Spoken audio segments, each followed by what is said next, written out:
মাত্র ৩৪ দিনের ব্যবধানে সিলেটের হযরত শাহজালাল রহমাতুল্লাহ আলাইহির মাজারের দানবাক্স ও ডেক খুলে নগদ ৭০,৮৮,৬৭২ টাকা পাওয়া গেছে। নগদ অর্থের পাশাপাশি দানবাক্সে মিলেছে ২ ভরি ১ আনা স্বর্ণ ও ১ ভরি ২ আনা রূপা। আগের ২ দফার তুলনায় এবার দানবাক্সে সর্বোচ্চ পরিমাণ অর্থ জমা পড়েছে। শনিবার সন্ধ্যায় গণনা কাজ শেষ করে গণমাধ্যমকে তথ্য নিশ্চিত করেন সিলেট সিটি কর্পোরেশনের প্রশাসক Abdul Kaiyum Chowdhury. JBS holdings limited. এর আগে সকাল থেকে মাজার প্রাঙ্গণে আনুষ্ঠানিকভাবে দানবাক্সের টাকা গণনা শুরু হয়। মাজারের আয় ও ব্যবস্থাপনায় স্বচ্ছতা ও জবাবদিহি নিশ্চিত করতে গঠিত ১৩ সদস্যের বিশেষ কমিটির সদস্যদের উপস্থিতিতে এই গণনা প্রক্রিয়া সম্পন্ন হয়। মাজারে নতুন দানবাক্স স্থাপনের পর এ নিয়ে তৃতীয়বারের মতো প্রকাশ্যে টাকা গণনা করা হলো।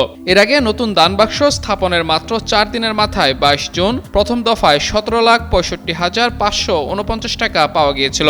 পরবর্তীতে ১১ জুলাই দ্বিতীয় দফায় মাজারের দানবাক্স খুলে নগদ ৪৭,১০,১৫৩ টাকা পাওয়া যায়, যার মধ্যে বাংলাদেশি মুদ্রার পাশাপাশি বিদেশি মুদ্রা ও স্বর্ণ রূপাও অন্তর্ভুক্ত ছিল।